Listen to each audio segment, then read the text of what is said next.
Ya estamos. Ok. Buenas tardes a todos. Nos encontramos con el doctor Rafael Chacón Villagrán. Es doctor en Derecho, tiene estudios por la Universidad de Harvard, por el CIDE, con diversas líneas de investigación, como lo son derechos humanos, violencia de género, corrupción y buen gobierno. Doctor, ¿cómo está? Pues buenas tardes, gracias. Primero agradezco la presentación, la deferencia. De igual manera al doctor Damián, el director de Latin Juris, a todos nuestros amigos en Latinoamérica que nos están viendo. Y por el día de hoy vamos a hablar de la corrupción. La corrupción es un tema muy complejo y quisiera iniciar con algunas interrogantes. Pero primero una frase de León Tolstoy que dice: un Estado que no procura la justicia no es más que una banda de malhechores. Sin justicia, ¿qué es un Estado sino una cuadrilla de bandidos? Y la interrogante siguiente es: ¿de qué sirve todo el conocimiento si no se difunde? En palabras de Francis Bacon, refiere que el conocimiento es poder, el conocimiento empodera, el conocimiento es democracia. Y creo que el día de hoy estamos ante una situación de contingencia en el mundo, donde estas nuevas tecnologías, las redes sociales, es para difundir el conocimiento, el pensamiento crítico, y todo este tema finalmente es de empoderar a la sociedad, pero con noticias verdaderas, con ciencia, con fundamentos, con argumentos basados en investigaciones. En este sentido, reconozco el trabajo de todos los investigadores, escritores, académicos, servidores públicos y profesores que promueven el pensamiento crítico, que buscamos ser agentes de transformación social en cada una de nuestras trincheras.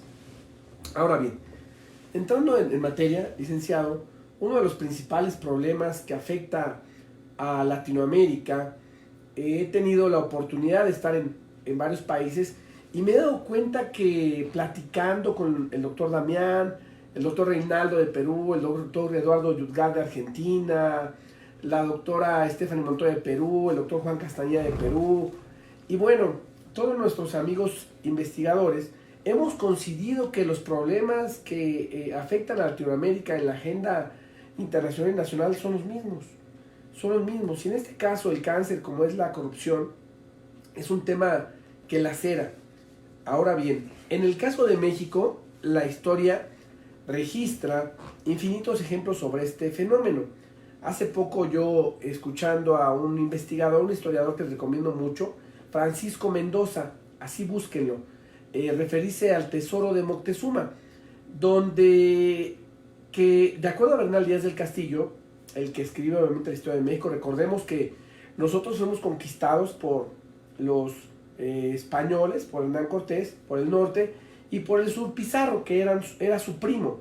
Y en este sentido, Hernán Cortés tenía que entregar un quinto real. Ese quinto real era un impuesto que en 1504 puso la corona española. Y ese tesoro del que estamos hablando, desde ese momento hubo corrupción, porque el botín, que era para Carlos V, se repartió entre todos los soldados de una manera corrupta, licenciado. Entonces, podríamos citar infinidad de casos que también los podemos ver en toda Latinoamérica. Y por eso yo creo que la corrupción es sistémica y se ha convertido en una generadora de crisis sociales en Latinoamérica. La desigualdad es mayor a la que existía hace décadas. Nosotros sabemos muy bien que dentro de ese neoliberalismo, dentro de esa teoría de Friedman, de Milton Friedman, premio Nobel, donde el primer experimento es Chile, los famosos Chicago Boys, donde implementan este modelo neoliberal y después lo van recorriendo por toda Latinoamérica. Recordemos que todos los países han tenido golpes de Estado. En ese sentido, creo que ese modelo neoliberal, y lo digo con toda la responsabilidad, ha creado mayor desigualdad en toda Latinoamérica.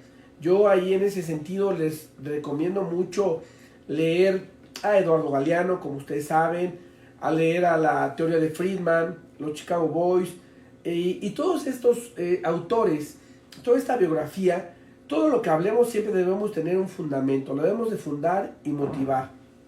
Ahora bien, como yo les decía, la corrupción la podemos encontrar en todos lados y en todos ámbitos.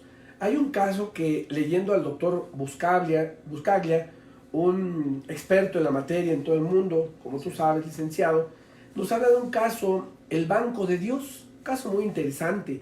El contador del Vaticano, efectivamente el contador del Vaticano, así como lo escuchamos, fue detenido por autoridades italianas por fraude y corrupción.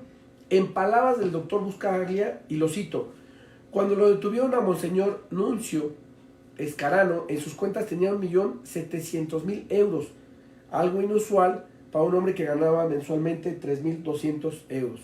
Y podríamos citar miles de ejemplos en toda Latinoamérica.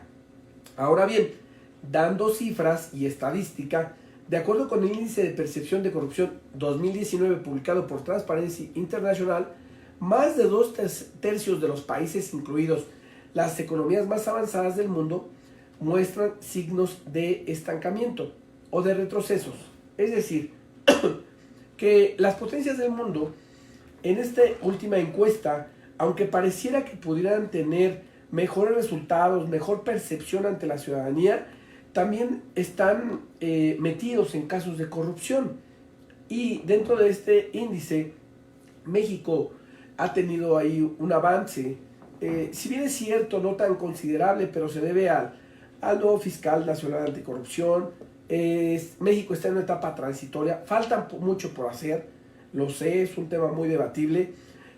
No obstante, yo lo puedo decir desde hace 25 años que he tenido la oportunidad de trabajar en líneas de investigación, como lo mencionaba el licenciado, en derechos humanos, en procuración de fondos, en la asistencia social, situación que me ha visto enfrentar las problemáticas antes mencionadas, así como conocer las complicaciones y barreras estructurales de los grupos vulnerables. Por grupos vulnerables entendemos a las mujeres, a los jóvenes, a los niños, niñas, adultos mayores y personas con discapacidad. En ese sentido, yo mi investigación la llevo a varias vertientes. Una de ellas, considero que la corrupción viola el derecho a un proyecto de vida. Es decir, en nuestro país son 130 millones de habitantes. En el mundo somos 7.500 millones de habitantes. Si lo vemos desde el aspecto mundial, la corrupción afecta el proyecto de vida de todos los grupos vulnerables. Porque si bien es cierto, se concentra la riqueza del mundo en un 1%, vemos esa desigualdad, como les mencionaba, en los grupos vulnerables, en esa desigualdad marcada, donde ese proyecto de vida se ve afectado. Ahora bien, el ser humano, de acuerdo a las oportunidades que le ofrece el mundo, su circunstancia, como les pone Ortega y Gasset, dicho de otra manera, no es posible la existencia y menos la realización de un proyecto de vida si el ser humano, como se ha notado, carece de opciones que le permitan decidir y elegir su proyecto personal. Es decir, si los gobiernos en el mundo no generan opciones, no generan oportunidades, están violando ese derecho humano. Se ha hablado muy poco sobre el derecho humano a un proyecto de vida. Creo yo que esa es la intención, de hablar de investigaciones, de temas que no se han tocado. Si bien es cierto, la corrupción es un tema que han tocado muchos investigadores, pero el enfoque de derechos humanos, el proyecto de vida, no es un tema que se haya tocado. Ahora bien, además de violar un derecho humano que define la vida de un individuo, igualmente vulnera su dignidad, la cual puede considerarse, la dignidad, vea qué tan importante es esto, la dignidad puede considerarse como el fundamento sobre el que se sustentan los derechos humanos, lo cual se tiene en el reconocido en el ámbito normativo, doctrinal y jurisprudencial. Dentro de las investigaciones que he hecho, en el caso de México, la reforma más importante a nuestra Constitución tiene 136 artículos y tiene aproximadamente 600 reformas. Dirá el doctor Eduardo Ferrer expresidente de la Corte Interamericana de Derechos Humanos, mexicano, que es la misma, pero es otra. Es decir, nuestra Constitución viene de 1917, la Constitución de México, y ha tenido más de 600 reformas. Ahora bien, en este sentido, en el tema constitucional, respecto a las reformas que ha tenido, han sido estas reformas para los últimos 30 años para ayudar, obviamente, al modelo neoliberal, por acuerdos con el Fondo Monetario Internacional, la Organización Mundial de Comercio, como lo menciona Eduardo Galeano en varias de sus obras. Ahora bien, esta reforma de las que yo les hablaba, la más importante de la Constitución del 2011 en México, es donde entra el bloque de constitucionalidad, el control de convencionalidad, donde están a la par, y tenemos que observar, la Corte Interamericana de Derechos Humanos. En nuestro caso, en México, tenemos más de 8 sentencias. Sentencias como el caso Radilla Pacheco, que dio origen a la reforma del 2011 en materia de derechos humanos y en materia de amparo. Es la constitución más importante, la reforma más importante de nuestra Constitución en materia de derechos humanos. No olviden esa parte. Ahora bien, yo considero que, si bien es cierto el diagnóstico, la percepción de la corrupción que existe en el mundo y en Latinoamérica, ¿qué tenemos que hacer? Bueno, parte de mi investigación encontré una parte que decía el doctor Buscaglia, que me permito leer. Dice: el presidente Santos de Colombia proponía a la comunidad internacional, ante los representantes de 106 países en la conferencia de Cartagena de Indias, cambio de estrategia global en la lucha contra el narcotráfico y las drogas. Reconoce el fracaso de las políticas vigentes de representación penal y erradicación, planteando la despenalización del consumo, ya que es una realidad en muchos países. Santos se apoya en datos duros, a pesar de que casi 1 millón de arrestos de individuos involucrados en el narcotráfico desde 1993 y más de 800 toneladas de cocaína incautadas en los últimos 5 años, solo en Colombia, suponiendo 24.000 millones de dólares de pérdidas para los cárteles, el negocio continúa. Es decir, que si este dinero se hubiera ocupado en hospitales, en universidades, en los 3 ejes principales, que es educación, cultura y deporte, digamos que podemos hacer la transformación social en un país. Pero es un negocio, sabemos que es un círculo. Buscaglia lo habla, donde él pregunta: ¿y quiénes son los más poderosos del mundo, no? En una conferencia, y contestan China, y ahora en la actualidad que supera Estados Unidos y el crecimiento que ha tenido, ¿no? China en 1991 estaba atrás de México. Hoy China ha tenido un crecimiento permanente y ha superado a las potencias. No obstante, de esta situación, de este crecimiento que ha tenido China, podemos ver que es construir un nuevo paradigma. Es decir, este nuevo paradigma que contribuya a erradicar la corrupción. Y considero yo que uno de los modelos que tenemos que utilizar es el sistema de gestión antisoborno. Les pido que busquen ISO 37001 2016, sistema de gestión antisoborno. Esto se ha aplicado en otros países del primer mundo y es poner todos los candados a la corrupción.